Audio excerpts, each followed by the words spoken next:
Good morning.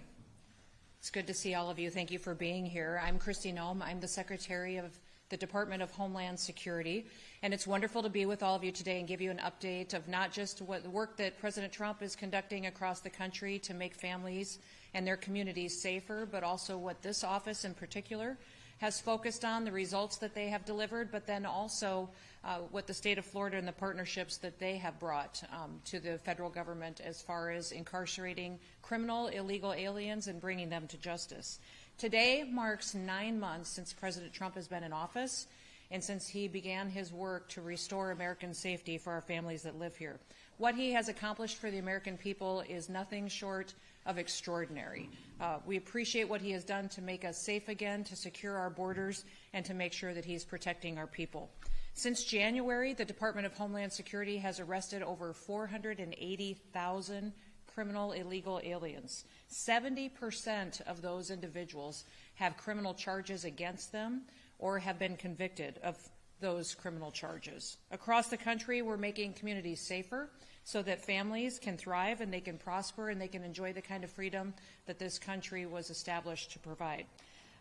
Unfortunately, many times we see the news distorting the truth and not bringing the real facts of the stories to the American people, and that is one of the reasons why we're here today, is to make sure that we're focused on what this office has done, our HSI officers, our ICE officers, the criminals that they've taken off the streets here in this city and also this state, and what we can do to get many of these items like you see on the table in front of me out of our communities. You see in front of us illegal rifles, handguns. You see drugs that have been taken off of our streets that are saving the lives of Americans every single day. I want to speak directly to the American people today and remind them and recall the fact that we are focused on the worst of the worst, bringing these individuals to justice. We're not going to let individuals terrorize our streets anymore, and we're not going to let them make victims out of families that live in this country. I'll give you some examples of individuals that were brought to justice here in Sarasota and in this area. The first one I'll talk about is a convicted murderer whose name is Eric Carlos Artiles Ramos, an illegal alien who was from Cuba. He had a prior removal order in 2008, and now because of the work of this office, he is off the streets. He was also previously convicted of kidnapping and carjacking. We also have another individual, Oscar Alfredo Retena Marroquin, an illegal alien from El Salvador. He was convicted of sexual assault against a child and in 1995, and he was also arrested for DUI. He has been deported twice before, in 1999 and in 2019. Reentry after deportation, I'll remind all of you, is a felony. The next individual is Arturo Sanchez Morales. He's an illegal alien from Mexico. He was arrested for driving drunk, and he's already been deported once before. He re-entered, which is a felony, and was issued a final order of removal in 2016. He had previously been arrested for burglary as well, for possession of cocaine and larceny, and has convictions for multiple DUIs and lewd acts against a minor. And again, I'll talk about Leilis Ronaldo Benaro Zarin, who is an individual from Honduras who's been in this country illegally, and he has a conviction for domestic battery. He'd been deported twice before, in 2011 and in 2017.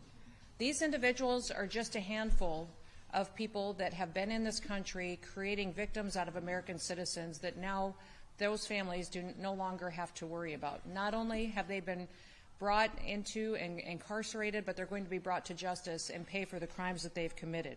Every single day, our law enforcement officers put their lives at risk to protect the American people. Every single day, they get up and they go do their jobs to make sure that American families can live the lives that they've dreamed of since they were young. The left's anti-cop rhetoric has led to a 1,000% increase in violence against our law enforcement officers. We have to stop the rhetoric that is allowing individuals the cover that they want to perpetuate violence against those who enforce our laws.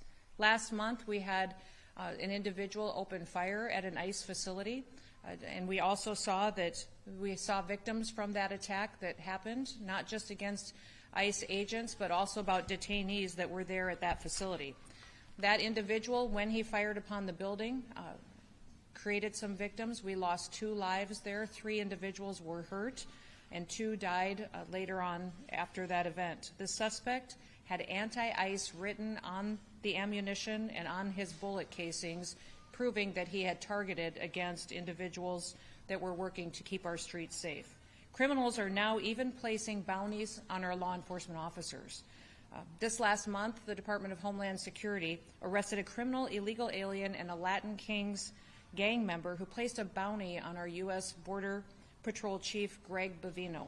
Still, they keep pressing on, and we've seen as well individuals on TikTok and other apps making threats against our law enforcement officers, putting bounties out on their head, and we will bring all of those individuals to justice. We will continue to bring murderers and rapists, those who perpetuate violence, pedophiles, gang members in our communities. We will go after them, bring them to justice, and we will save lives. The American people see this, and they see that President Trump is focused on making sure that our streets are safe and that our families have opportunities to raise their children in safe communities. In fact, recent polls have shown that 54% of Americans want illegals to be brought into justice, and they want to deport those who are in this country illegally. But 78% of Americans want these criminal illegal aliens brought to justice. That's because the American people understand the benefits of having law and order again. They understand the benefit of having a leader that focuses on making sure that we are a nation of borders, but we're a nation of laws, and those laws are enforced. To the brave men and women of ICE and HSI and the law enforcement that are partnering with us, thank you. Thank you for all that you do to protect our country. Thank you for risking your lives for the American people and being willing to go out and stand for what is right, stand for law and order. And the American people are extremely grateful for that. To everyone else out there, I would ask you to please thank a law enforcement officer if you see them today. Cook them a meal for their family, support them, give them a word of encouragement. It's been 9 months since President Trump has been in office, and he's made an incredible difference for the American people. Let's make sure that those individuals who go out every single day and keep our streets safe, that they get the opportunity to be thanked for that as well. And with that, I will open it up for any questions that you may have. Yes? Thank you so much for coming. I understand that ICE is working with local law enforcement agencies, including Florida Highway Patrol, to carry out much of its enforcement, and that a lot of, at least here in Florida, a lot of the arrests are being made through picking up these folks for traffic infractions, for example, holding them in jail. Can you talk about that partnership and how information is communicated between local law enforcement and ICE? Well, it's been fantastic to see the partnerships that we've had here in Florida, in this community, but also throughout the entire state. We have a program called 287G, which allows local law enforcement agencies to partner with us on enforcement activities. And that has been very beneficial to making sure that we're out there working together, cooperative, bringing people to justice, and then making those law enforcement officers involved in helping keep their communities safe as well. And we're grateful for that. Florida has been, I think, the state that has provided the most law enforcement agreements under the 287G than any other state, and it shows that they recognize the importance of bringing individuals to justice that have convicted crimes against the people that live in their communities, but also ways that we can support our federal government in the work that we do as well, as far as enforcing our immigration laws, but also making sure that these dangerous terrorists and criminals and gang members are brought to justice and removed out of our country. Yes. Why do you feel it's necessary to come all the way to Sarasota, Florida, to make these announcements today? Considering this is just 4 of many arrests going on nationwide, and why specifically Sarasota versus going to Chicago or Portland? Well, I've been to Chicago. And I've been to Portland and focused on supporting those law enforcement officers and operations there. I'm in Sarasota today because people don't get to hear the media cover these individuals that have been removed off of the streets, the good work that law enforcement officers have already done. Many times when I turn on the news and listen to the networks, they're not covering the victims anymore that we've lost because of these crimes. They're not covering the individuals that have been brought to justice. Instead, They're trying to demonize our law enforcement officers. So to talk about these individuals that have been taken off the streets and show how much safer the American people are, we can show that that work can continue. These individuals that I spoke about today are not on the streets creating more victims. There's still individuals out there, though, that we need to bring to justice. And this is a reminder of the work that we do, but that we need to continue that work and let these law enforcement officers know that they're appreciated. To maximize your investment in the time to come to Florida, you meet with, say, the sheriffs here who signed up with the program you just mentioned. Also, we're not very far from Alligator Alcatraz or Deportation Depot. Are you going to be possibly visiting there? I have been to Alligator Alcatraz. I have visited it. I have not seen Deportation Depot yet, but we're grateful for those partnerships with the state of Florida. That has helped us with detainment centers that will allow us to host these individuals until their due process is finished and they can be removed from our country. So we're grateful for that. In fact, Alligator Alcatraz was the first project that we had with the state as far as putting together these beds, and we've had several other states now that have shared these agreements with us as well. So in Indiana, Nebraska, other states that have partnered, and will continue to do that because it's more efficient for the taxpayers, but it also meets the needs that we have for bed space until individuals can be removed. While on the subject of travel, you've received some criticism about the recent purchase of two business jets made by Gulfstream to the tune of $200 million going to the Coast Guard, which is one of your departments. It was stated by the two representatives about their questioning about this. They said that your frequent appearances at ongoing operations which require the diversion of resources to focus on your security appears to be unjustified. What is your comment to that? These aircraft are Coast Guard aircraft to replace 25-year-old airplanes that are necessary for the mission of the Coast Guard. Congress appropriated the dollars and paid for them in the big, beautiful bill, and we're grateful that we're able to move forward and make sure that Force Design 2028 for the Coast Guard is mission fulfilled and they can continue to serve our country, not just in a search and rescue mission, but also cooperating with our Department of War. And they're helping us in incredible ways with drug interdiction and bringing these cartels to justice as well. Yes.